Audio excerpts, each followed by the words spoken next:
PSC Malayalam ചാനലിലേക്ക് എല്ലാവർക്കും സ്വാഗതം. ഇന്ന് നമ്മൾ ചർച്ച ചെയ്തത് മാർച്ച് 14 പുറത്തിറങ്ങിയ തൊഴിൽ വാർത്തയിലെ കറണ്ട് അഫയേഴ്സ് ആണ് കേട്ടോ.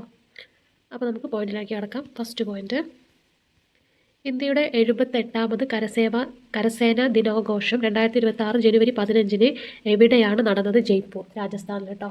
ഇന്ത്യയുടെ 78ാമത് കരസേനാ ദിനാഘോഷം 2026 ജനുവരി 15 എവിടെയാണ് നടന്നത്? Jaipur, Rajasthan. Year of networking and data centricity എന്നതാണ് 2026 ദിനാഘോഷ പ്രമേയം. Year of networking and data centricity എന്നതാണ് 2026 ദിനാഘോഷ പ്രമേയം. 1949 ഫീൽഡ് മാർഷൽ കരിയപ്പ ഇന്ത്യയുടെ ആദ്യ കമാൻഡർ ഇൻ ചീഫായി ചുമതലയേറ്റ ദിനത്തെ അനുസ്മരിച്ചാണ് ജനുവരി 15 കരസേനാ ദിനമായിട്ട് ആഘോഷിക്കുന്നത്.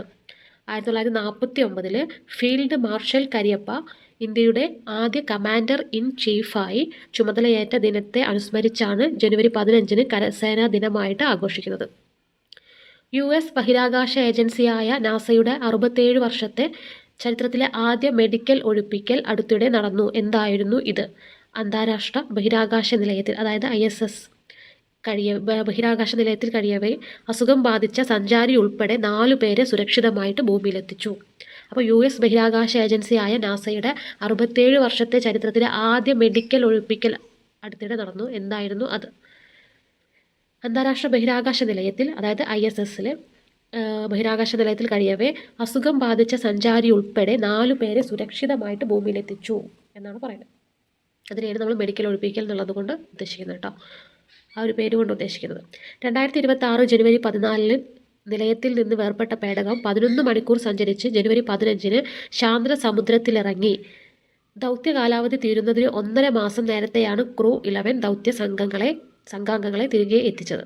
അപ്പോൾ 2026 ജനുവരി 14 നിലയത്തിൽ നിന്ന് വേർപെട്ട പേടകം 11 മണിക്കൂർ സഞ്ചരിച്ചിട്ട് ജനുവരി 15 ശാന്ത സമുദ്രത്തിലിറങ്ങി.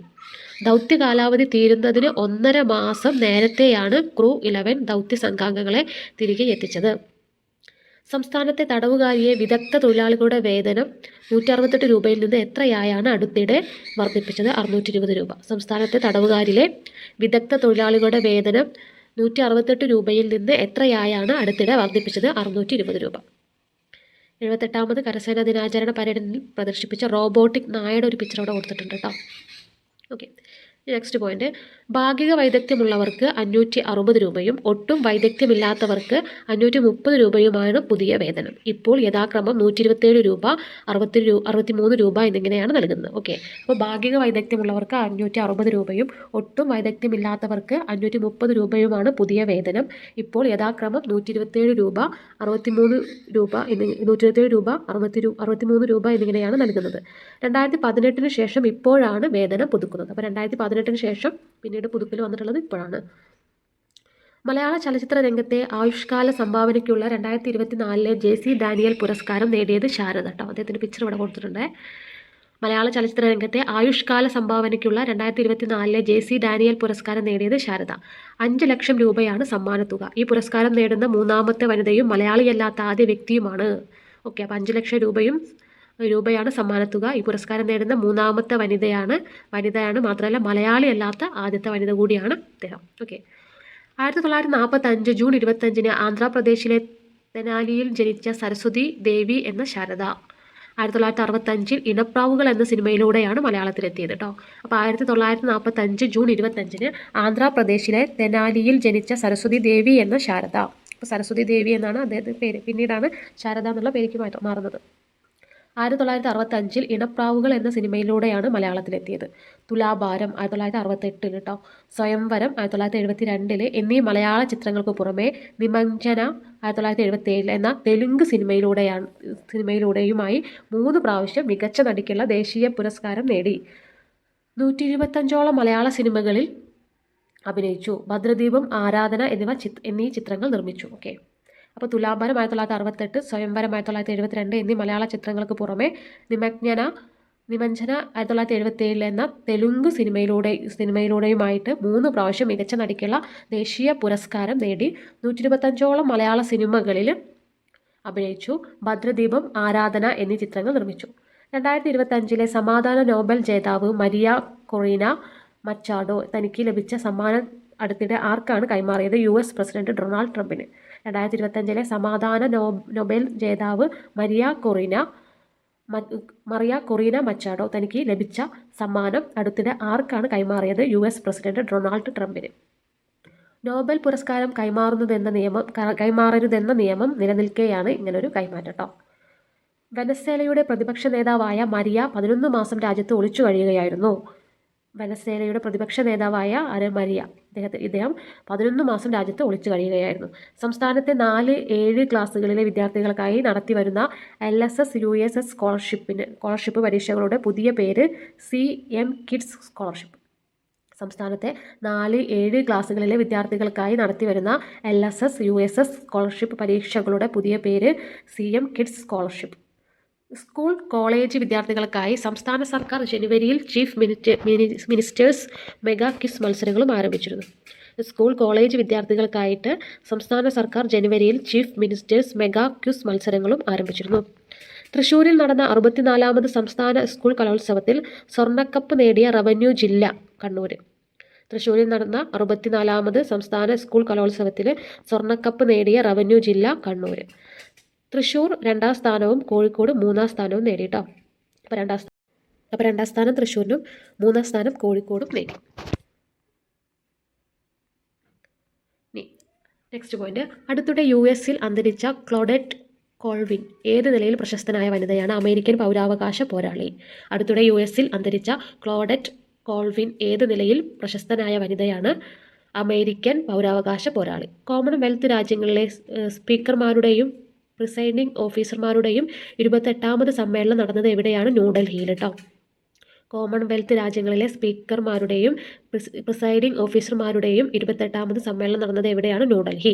ജനുവരി 14-16 തീയതികളിലായി നടന്ന സമ്മേളനത്തിൽ 42 കോമൺവെൽത്ത് രാജ്യങ്ങളിൽ നിന്നായി 61 സ്പീക്കർമാർ, പ്രിസൈഡിംഗ് ഓഫീസർമാർ പങ്കെടുത്തു. ജനുവരി 14-16 തീയതികളിലായി നടന്ന സമ്മേളനത്തിൽ 42 കോമൺവെൽത്ത് രാജ്യങ്ങളിൽ നിന്നായിട്ട് 61 സ്പീക്കർമാർ അഥവാ പ്രിസൈഡിംഗ് ഓഫീസർമാർ പങ്കെടുത്തു. തെക്കേ അമേരിക്കൻ രാജ്യങ്ങളുടെ കൂട്ടായ്മയായ മെർക്കോസൂർ ഏത് അന്താരാഷ്ട്ര സംഘടനയുമായാണ് ഈയിടെ സ്വതന്ത്ര വ്യാപാര കരാർ ഒപ്പുവെച്ചത്? European union. തെക്കേ അമേരിക്കൻ രാജ്യങ്ങളുടെ കൂട്ടായ്മയായ മെർക്കോസൂർ ഏത് അന്താരാഷ്ട്ര സംഘടനയുമായാണ് ഈയിടെ സ്വതന്ത്ര വ്യാപാര കരാർ ഒപ്പുവെച്ചത്? European union. പാരഗ്വായുടെ തലസ്ഥാനമായ അസൂൻസിയോനിൽ വെച്ചാണ് ധാരണാപത്രം ഒപ്പുവെച്ചത്. യൂറോപ്യൻ പാർലമെന്റിന്റെ അംഗീകാരം ലഭിക്കുന്നതോടെ കരാർ പ്രാബല്യത്തിൽ വരും. പാരഗ്വായുടെ തലസ്ഥാനമായ അസൂൻസിയോനിൽ വെച്ചാണ് ധാരണാപത്രം ഒപ്പുവെച്ചത്. യൂറോപ്യൻ പാർലമെന്റിന്റെ അംഗീകാരം ലഭിക്കുന്നതോടെ കരാർ പ്രാബല്യത്തിൽ വരും. Argentina, Brazil, Paraguay, Uruguay, Bolivia എന്നിവയാണ് അംഗങ്ങൾ. കൂട്ടായ്മയിൽ നിന്ന് പുറത്തായ വെനസ്വേല കരാറിലില്ല. പുതിയ അംഗമായ ബൊളീവിയയും കരാറിൻ്റെ ഭാഗമല്ല. അപ്പോൾ Argentina, Brazil, Paraguay, Uruguay, Bolivia എന്നിവയാണ് അംഗങ്ങൾ. കൂട്ടായ്മയിൽ നിന്ന് പുറത്തായത് വെനസ്വേല കരാറിലില്ല. അതുപോലെ പുതിയ അംഗമായ ബൊളീവിയയും കരാറിൻ്റെ ഭാഗമല്ല. ഇന്ത്യൻ നാവികസേനയുടെ ഏത് പരിശീലന കപ്പലാണ് ജനുവരി 20 ലോക പര്യടനത്തിന്, അതായത് ലോകയാൻ 2026 പുറപ്പെട്ടത്? INS സുദർശിനി. ഇന്ത്യൻ നാവികസേനയുടെ ഏത് പരിശീലന കപ്പലാണ് ജനുവരി 20 ലോക പര്യടനത്തിന്, അതായത് ലോകയാൻ 2026 കേട്ടോ പുറപ്പെട്ടത്? INS സുദർശിനി. ലോക സാമ്പത്തിക ഫോറത്തിൻ്റെ 56ാം വാർഷിക സമ്മേളനം നടന്നത് ദാവോസ്, സ്വിറ്റ്സർലാൻഡിൽ. ലോക സാമ്പത്തിക ഫോറത്തിൻ്റെ 56ാം വാർഷിക സമ്മേളനം നടന്നത് ദാവോസ്, സ്വിറ്റ്സർലാൻഡിൽ.